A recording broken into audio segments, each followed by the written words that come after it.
Professor Jeffrey Sachs is a leading economist and developmental specialist. He has advised many heads of states in crisis, in transition.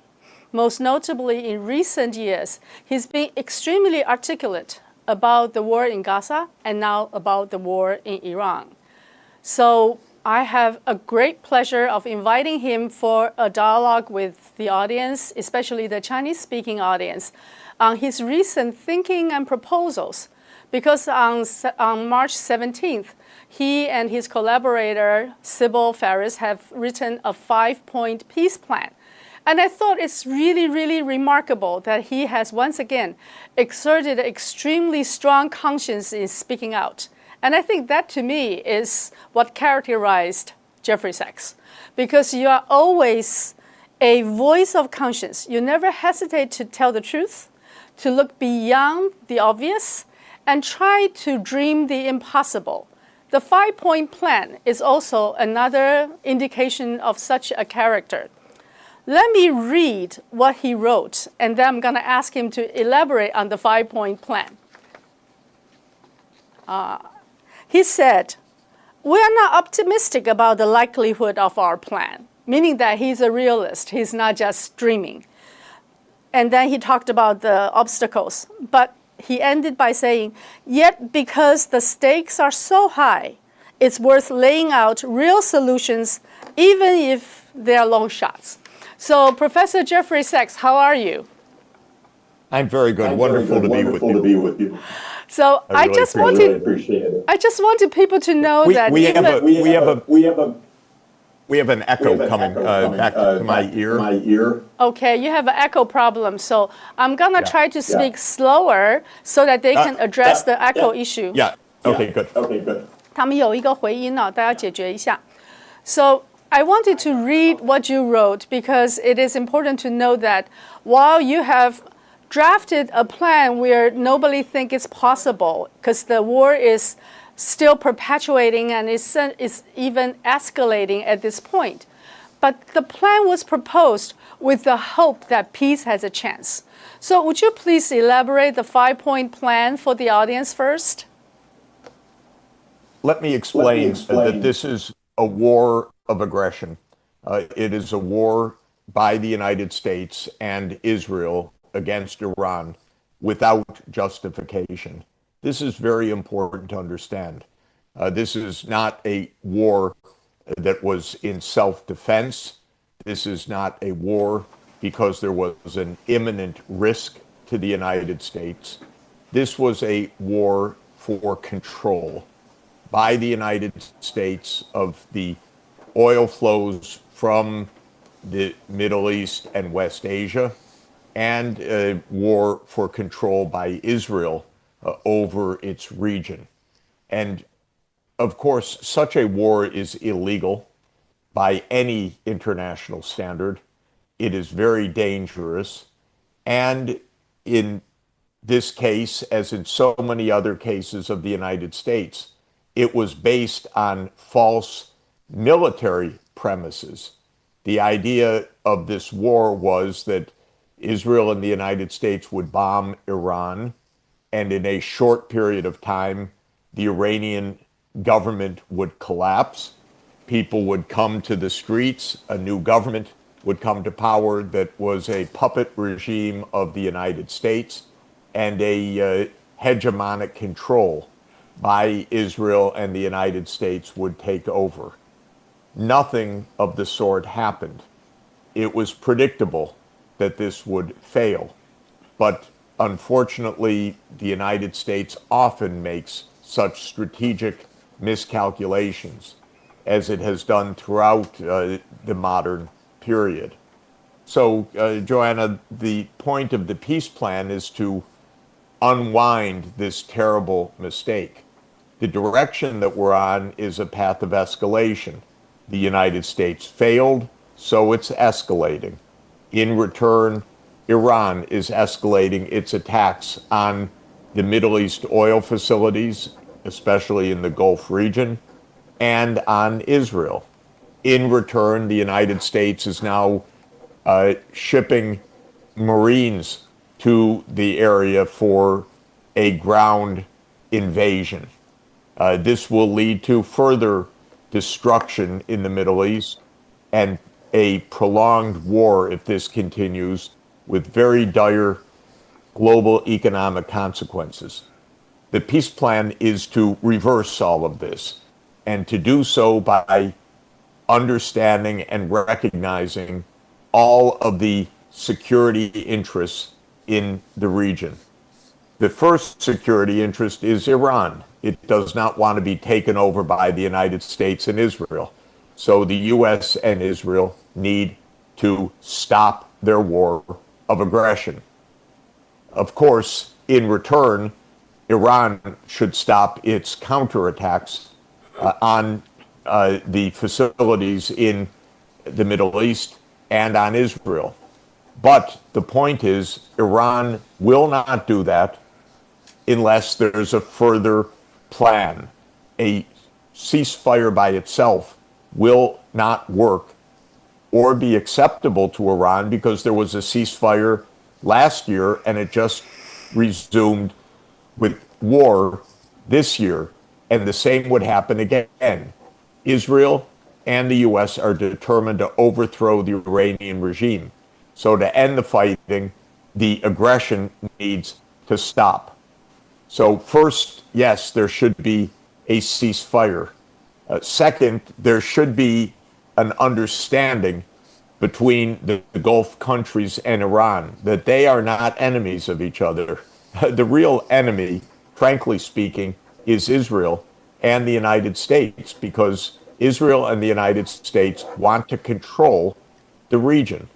And so to open the Strait of Hormuz, for example, this has to be a joint agreement of Iran and the Gulf countries.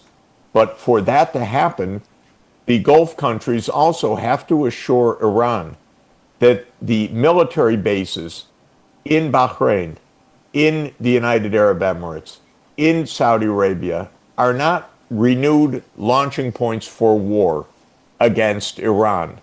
In other words, these U.S. military bases in the Gulf are hostile installations. And the Gulf countries need to understand they are not protecting themselves by hosting the U.S. military.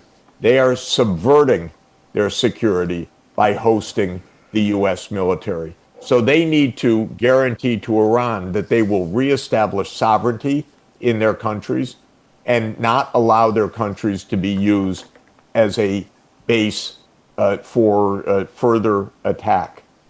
Now, Israel, of course, wants security as well, that it won't be attacked by either Iran or by militant groups supported by Iran. But that won't happen unless Israel also recognizes that the Palestinian people that are the militants deserve under international law their own state. This is clear international law, and it is the will of the international community. Unfortunately, it has been blocked by the United States at the behest of Israel. The U.S. used its veto in the UN Security Council to block the membership of Palestine in the United Nations, even though all the rest of the countries support that membership. So this is, for Israel's security, there needs to also be the guarantee of a two-state solution. And that means admitting Palestine to the UN. Finally, when that is done, and that can be accomplished immediately if the U.S. removes its veto, then the belligerent non-state parties like Hamas and Hezbollah should and would be disarmed, because Israel would be forced to live within its own borders, because there would be a state of Palestine. There would be peacekeepers under the UN Security Council auspices, and then Hamas and Hezbollah would lay down their arms. I believe that all of this is rational and feasible and in the will of the international community and in the interests of all of the countries of the region, Iran and the Gulf countries and Israel and Palestine and by extension the whole world, which is being dragged into the conflict by the destruction of oil supplies and gas supplies and instability resulting from this war of aggression. But having said all of this, it's as you mentioned, I am not holding my breath that this is about to be implemented because Israel and the United States are truly lawless states right now. They do not want to listen to good advice. They do not want to listen to international law. They don't want to listen to the United Nations. They don't want to obey the UN Charter.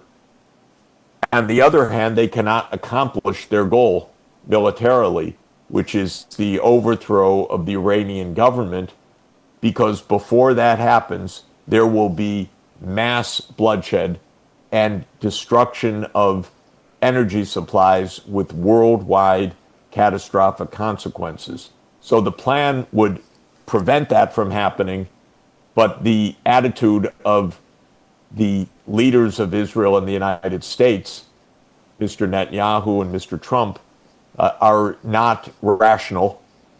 They are very violent, and unfortunately, the rest of the world has not yet spoken out clearly to tell the United States and Israel to stop what they're doing. Well, I think the political leaders aside, let's put the two of them aside. Good. Let me just ask you a couple of questions for you to further expand your ideas. Well, the first one is certainly that your plan needs a new champion, which you wrote in the last paragraph.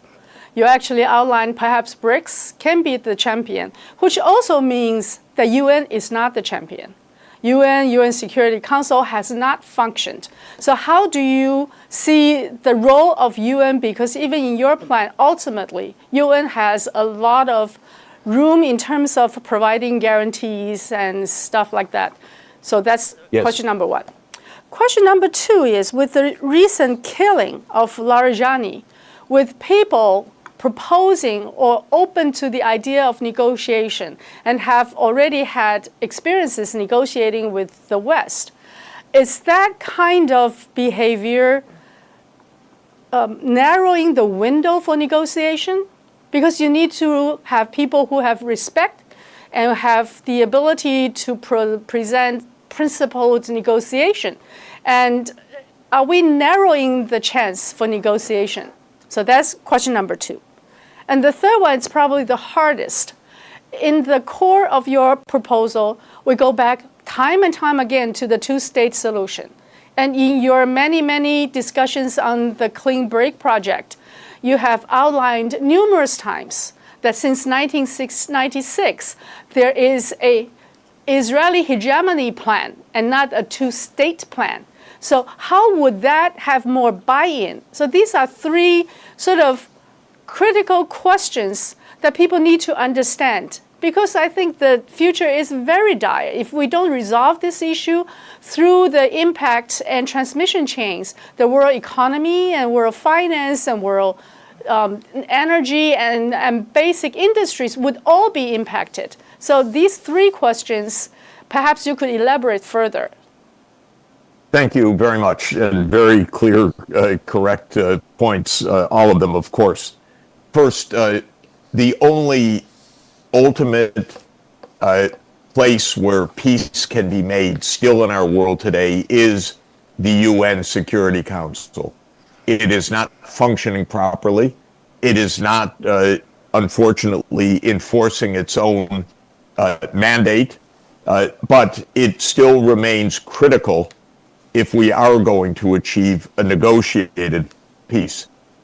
I call on the BRICS countries, Brazil, Russia, India, China, South Africa being the original five, and now the added five countries, Egypt, Ethiopia, United Arab Emirates, Iran as one of the BRICS, and Indonesia to use their voice, not to settle the question, but to tell the United States and Israel, the world knows that you two are the culprits, not Iran.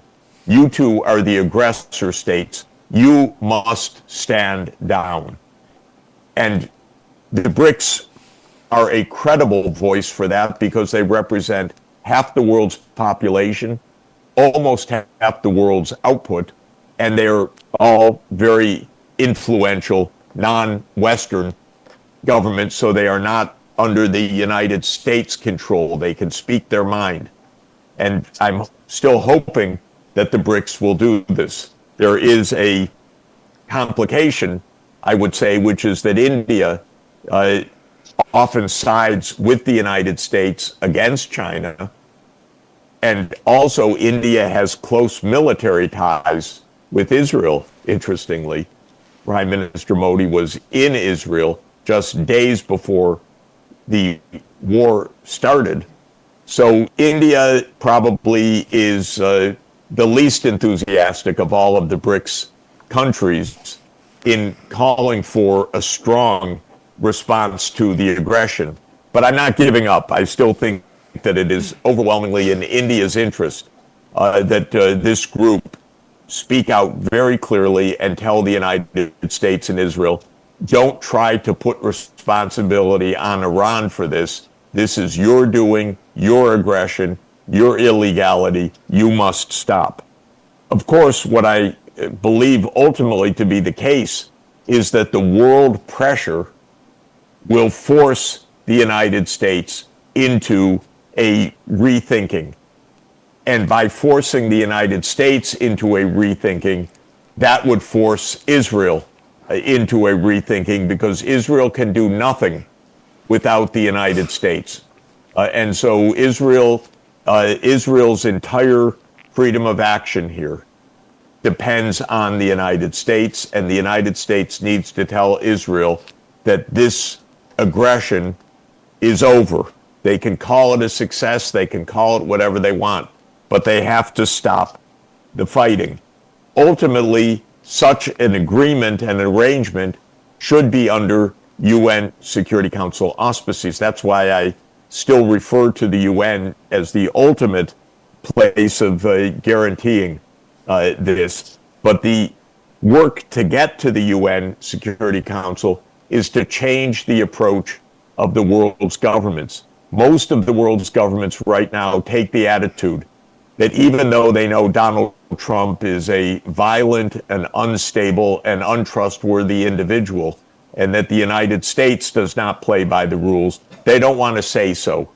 They don't want to get on the bad side of Mr. Trump. They want to play along. And what I'm saying is playing along is too dangerous right now.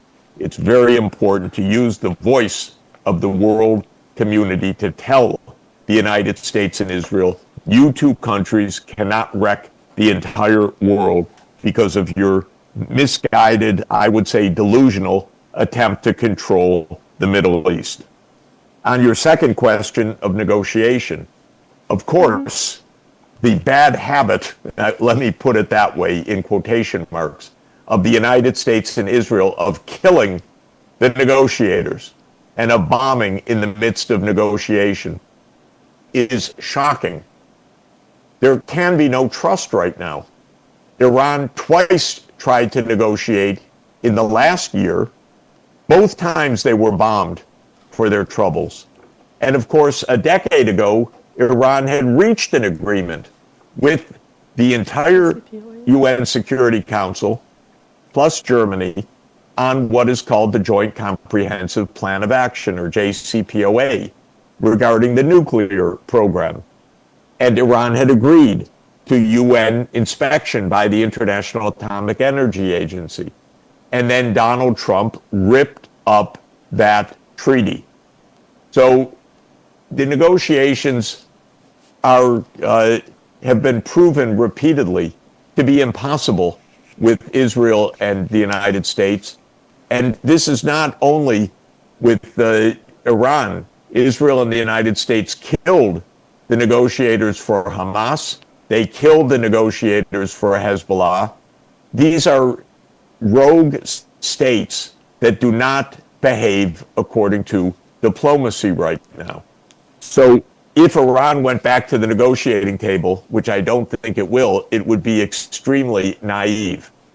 I met with the Iranian officials during the past 2 years, and they are very nice. They wanted to negotiate. I worried that maybe they were too forthcoming in negotiation. I said repeatedly, don't count on consistency by the United States. It is a very inconsistent country led by a very inconsistent individual. So you're completely correct.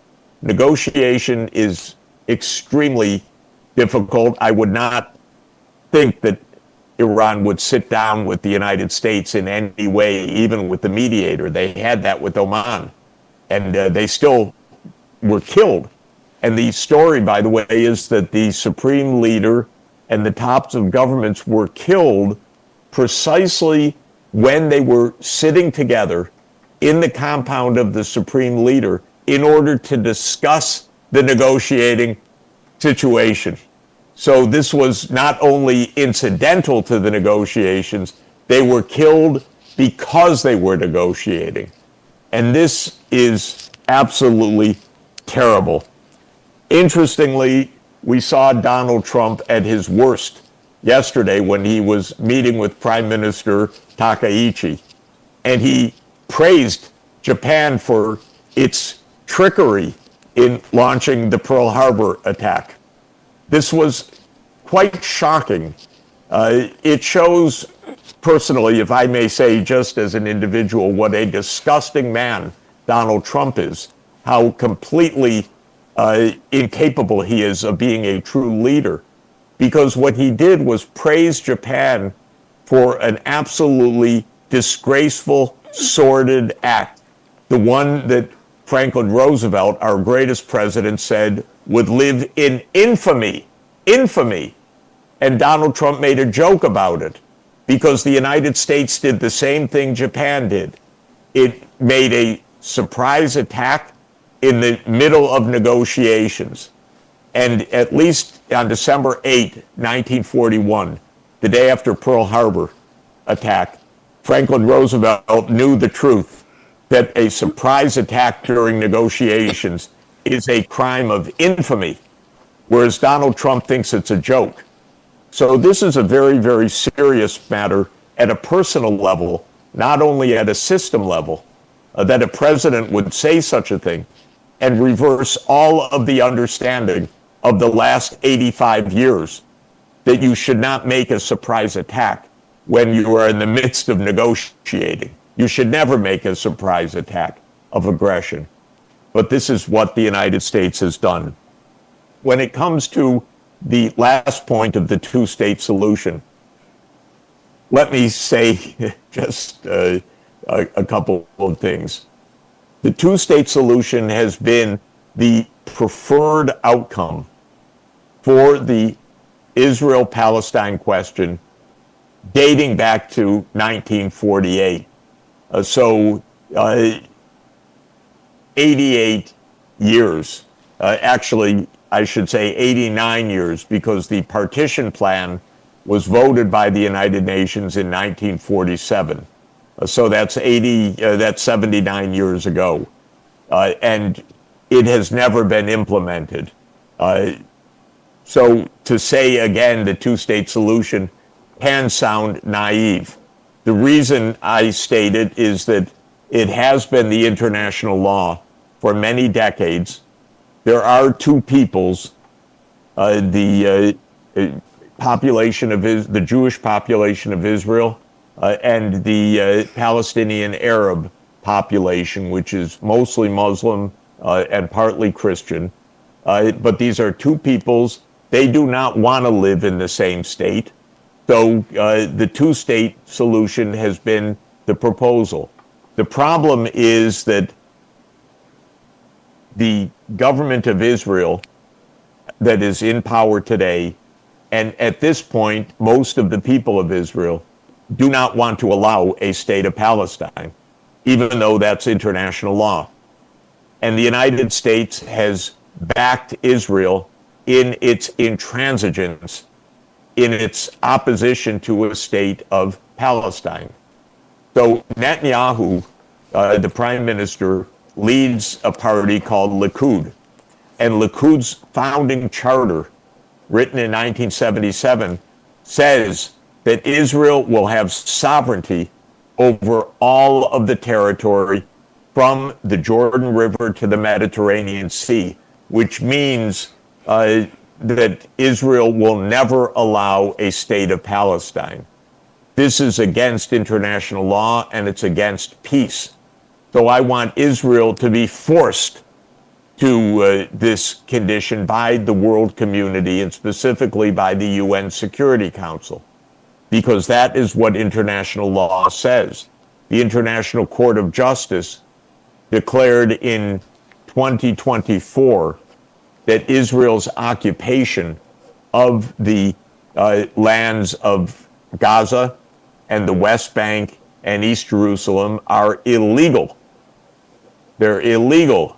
And the International Court of Justice called upon the UN General Assembly to act within 1 year to end this state of illegality. But instead, the U.S. has blocked this, and Israel, of course, is trying to overthrow any government in the Middle East that calls for active support of a state of Palestine. This is the tragedy. So, from my point of view, I would be just fine if it were one state in which both peoples live, or two states. There needs to be peace.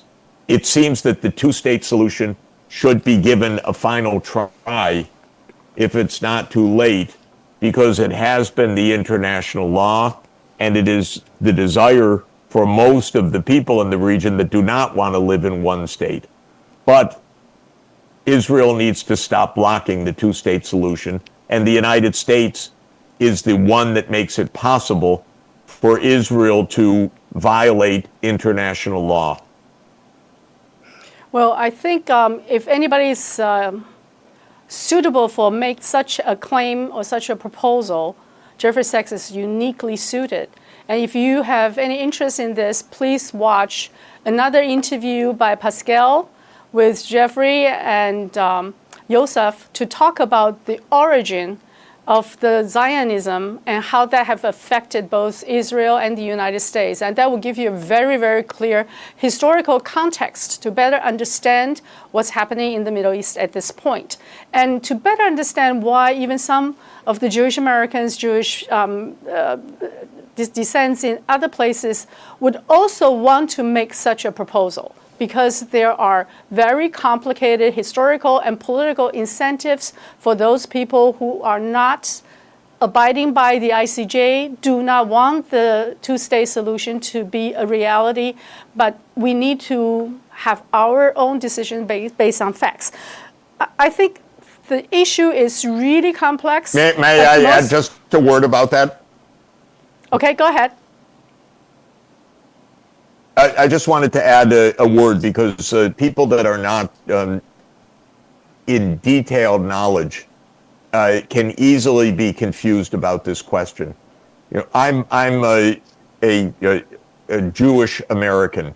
It means that I was born into the Jewish religion, though I'm not very religious, but I'm a Jewish American. But I am very, very against what Israel is doing in its violence and in its rejection of a state of Palestine. But if I were not Jewish and I said the same thing, somebody might say, you're anti-Semitic, you're anti-Jewish. But this is not true. For people who understand the real history of Israel, the real history of the politics, being Jewish is a religion. Following what Israel is doing is politics. This is completely different things. And the politics is called Zionism, The politics is the politics of a state. That is quite different from religious beliefs or ethical beliefs or cultural beliefs. And so when Israel says that criticism of Israel is criticism of Judaism, this is completely false. And that's what needs to be understood so that people can speak against what Israel is doing, which is very cruel, and not feel that they are speaking against a religion or a faith or being, in some way or another prejudiced. Because speaking against Israel is speaking against political decisions that are made that are, in my view, very violent and illegal.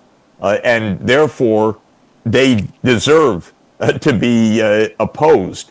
But this has nothing to do with being Jewish or not Jewish or being anti-Semitic, which is the charge that's often made. That is completely false.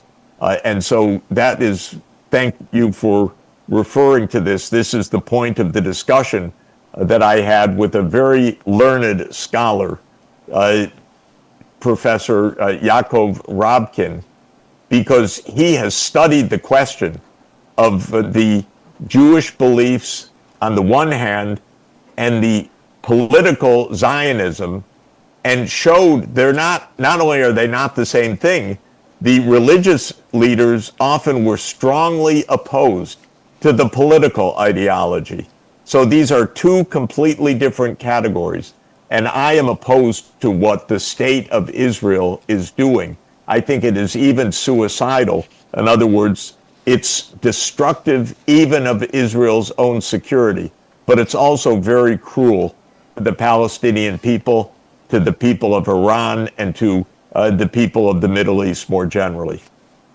Well, certainly, this is one of the most easily misunderstood and overlooked issue. And oftentimes, the word anti-Semitic makes it almost impossible to discuss. So I urge everyone to watch that long interview. Another often overlooked issue is how this whole situation would impact the whole hydrocarbon industries, not just in terms of price in the gas pump or how much oil going through the Strait of Hormuz. It affects a lot of things. And you are the sustainability expert.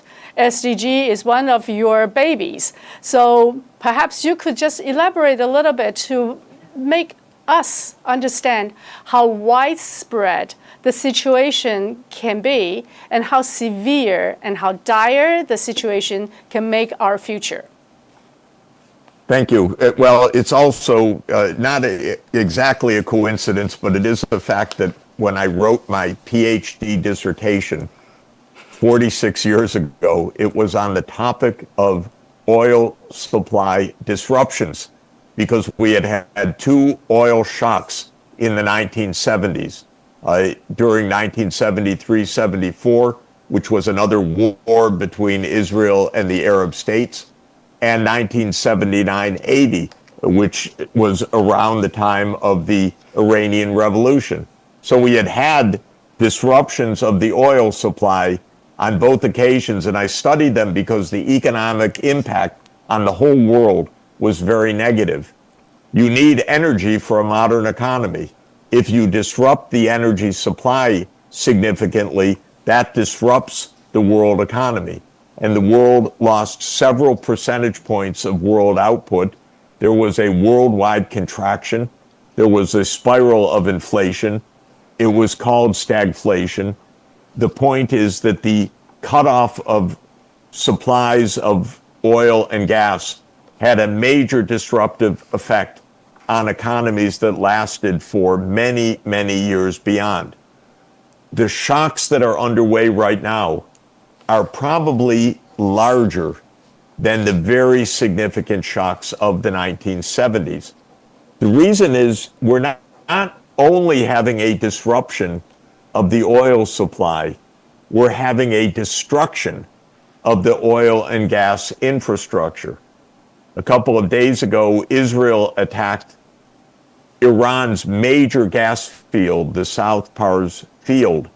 In return, in retaliation, Iran attacked the Qatar big gas fields.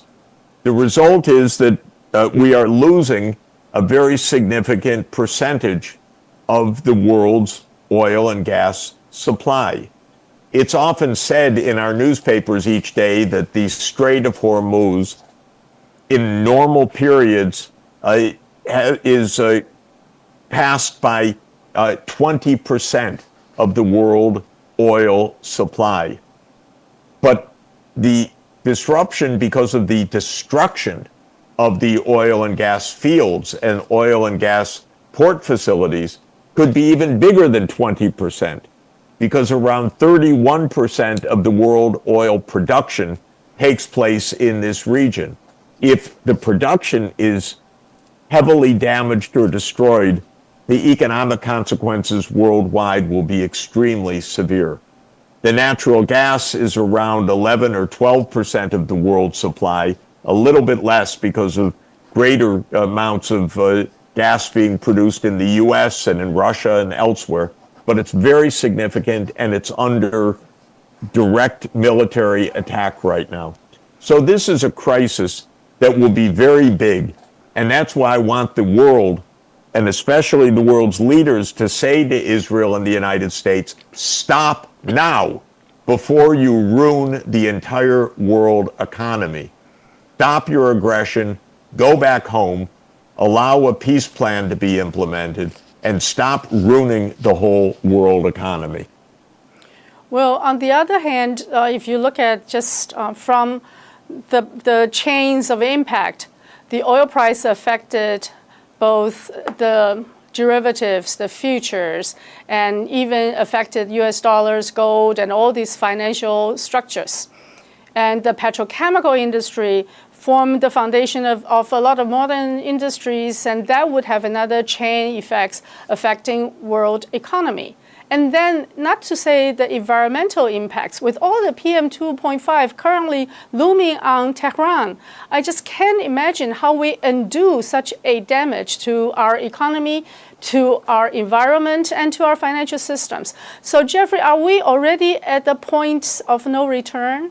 Are we still looking at perhaps a greener, better future with all the ideas of COP26, 27, and all these attempts trying to make the world a more livable place, a more sustainable place? Haven't we gone too far? Well, first of all, the war should end now. It doesn't even need negotiation, as I said. The United States and Israel need to stop their aggression. Then that would allow the rest to take place. And if it doesn't happen soon, and there continues to be the destruction of the oil and gas, exactly what you said, and exactly correctly, the effects will be enormous. And not just at the gas pump is the point you're making. The effect of a cutoff of energy is felt through the entire economy, and therefore through the financial markets, through wealth, through debt crises, through bankruptcies, through loss of jobs. This is what a supply cutoff will do if it continues this way, and especially if the physical destruction of the oil and gas fields continues as the escalation is leading right now. That didn't happen in 1973, 74, or 1979, 80. In those periods, there was simply a stop of flow of the energy, but not a destruction of the energy. This time, there's a destruction of the energy. Now, when it comes to the meaning of this for the world, of course, if the war continues, nobody thinks of anything else.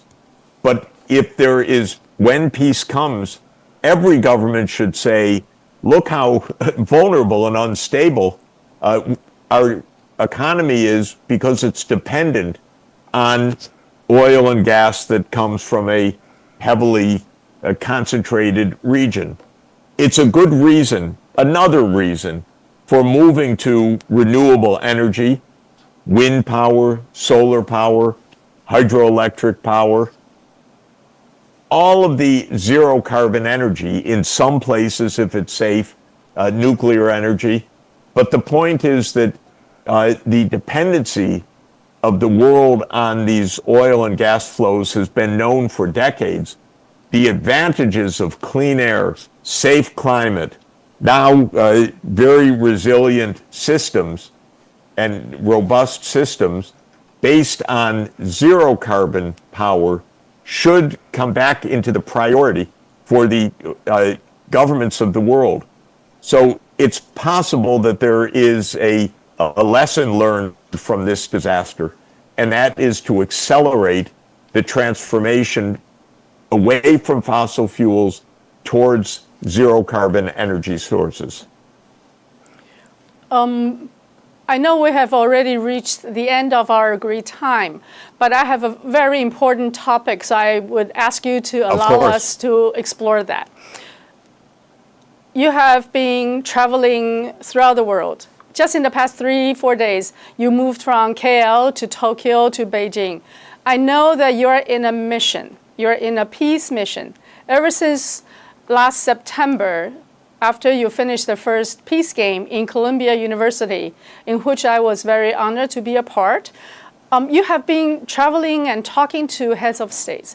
With this current war of the Middle East, what lessons learned can be given generally to heads of states, but also specifically to our side of the world? And may I just add, in the scenario that you have for the peace game last year, it is precisely on the Asia-Pacific, on the Taiwan Strait, on the potential tension across the Taiwan Strait.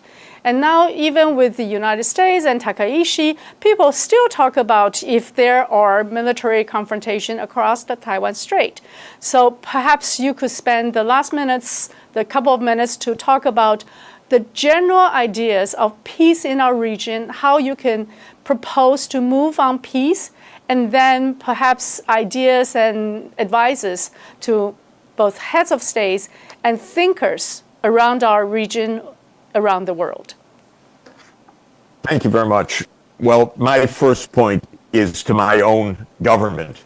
It has to give up the delusional idea of hegemony or dominance or primacy, whichever word one wants to use. In the United States policy circles, the idea remains that the United States must be the dominant power in the world. This is delusional at this point. There are many powers in the world, China, Russia, India.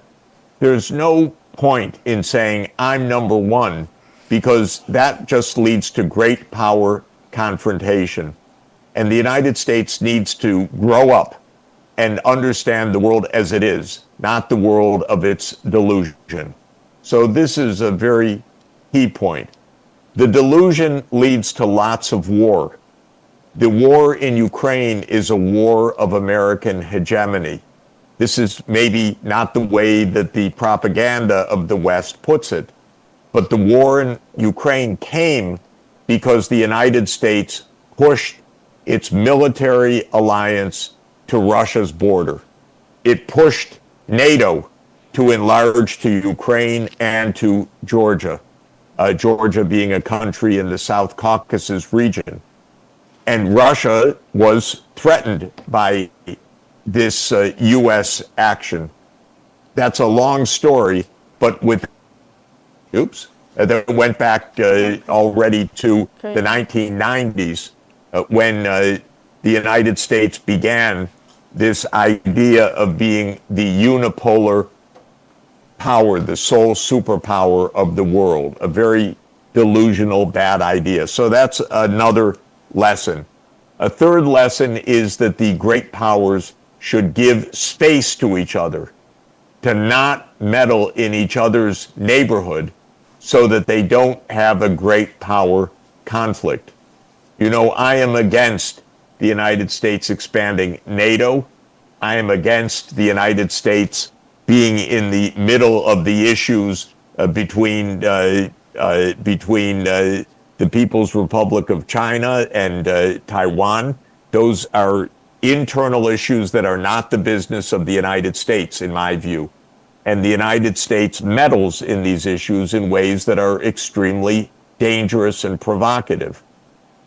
And a fourth lesson for leaders around the world is if you think the United States is going to protect you, think again. This is very important to understand. Who thought that they would be protected by the United States in the Middle East? Well, that would be Bahrain and Qatar and United Arab Emirates and Saudi Arabia. But who is getting bombed right now? Who is getting their oil destroyed? Who is getting their economy destroyed? The very countries that supposed that the United States would protect them. Or take the case of Ukraine. They naively thought that if they appeal for NATO membership, they will be safe. But all that did was to bring war to their own territory. So there is a famous saying of Henry Kissinger, which many people know, that to be an enemy of the United States is dangerous, but to be a friend of the United States is fatal. And what he meant by that is what we're witnessing, that to rely on the United States for your security is a very, very bad idea. Frankly, I have to say to friends in Taiwan, for example, if you believe the United States is your security, you're making a really dangerous mistake. Your security is peace, understanding, negotiation, whatever kind of arrangement. But the United States is not security. The United States is a magnet for war. So I have appealed to my friends in Taiwan like I did to my friends in Ukraine. If I may be blunt about it, when the Ukrainians said, well, we want the U.S. to protect them, I said, you're not going to get protection that way. And if people in Taiwan who so many colleagues and friends and students, if you think that arms sales from the United States protects Taiwan, please think again. This becomes the basis for war, not for peace. Peace does not come through armaments and arms races. Peace comes through negotiation and dialogue, not through the armaments. And peace does not come through U.S. military bases or U.S. armaments. So this is a clear lesson. Every time I hear peace through strength, right now I shudder. That's the American adage. We'll be so strong that we'll have peace. But if that were true, why is the United States always at war? Every year, all the time, the U.S. is at war. Because it's a very bad habit. It's not peace through strength, it's war through strength. It's arms races leading to wars. What we need is peaceful negotiation, mutual respect and understanding, solutions to issues like the two-state solution or like security in a region. But we don't need to settle these issues through armaments, through arms buildups, and still less through war. Thank you for this very candid and insightful advices. Let me read what you wrote again. Even though there may be long shots, but the stakes are so high, it's worth laying out real solutions, even if they are long shots. And I think that really gives us a lot of inspiration. No matter how hard the situation may be, we still have to try our best to move on the peace trajectory and not just quickly go into war game, or even the illusionary war success. So, ladies and gentlemen, thank you very much for sharing the time with us. I understand that Jeff will still be in China, in Beijing, for a few days. And I certainly hope that with all your public speeches to the most important people there, you will have some strong buy-in for your 5-step plan. The 5-step plan currently is on the table, and I urge everyone to check the article and have some ideas on how this may be implemented. Maybe let's not start from, oh, this is not impossible, but try to say, oh, how can that be possible? With that, I thank you for giving us so much time, and it's always a pleasure. Thank you. I'm grateful to you. Thanks to you and to everybody listening. 播报新闻是我的日常，必须时刻保持妆容和皮肤的最佳状态。当来到人生中最重要的时刻，也是 KS 逆时奇迹帮助我轻松驾驭，闪闪发光。KS 逆时奇迹活肤露全效精华、精华霜，多达5种 EGF 6大冻龄关键成分，保湿效果让我非常满意，小细纹也不再困扰我。我就是我自己的最佳女主角 ，KS 让我从容自信，光彩动人。我是我人生中的大女主，我的最爱我做主。KS 逆时奇迹系列热卖中，下单请上快点购，透过中天新闻网 App 下单立减50，或输入 CTI 推荐码有额外折扣。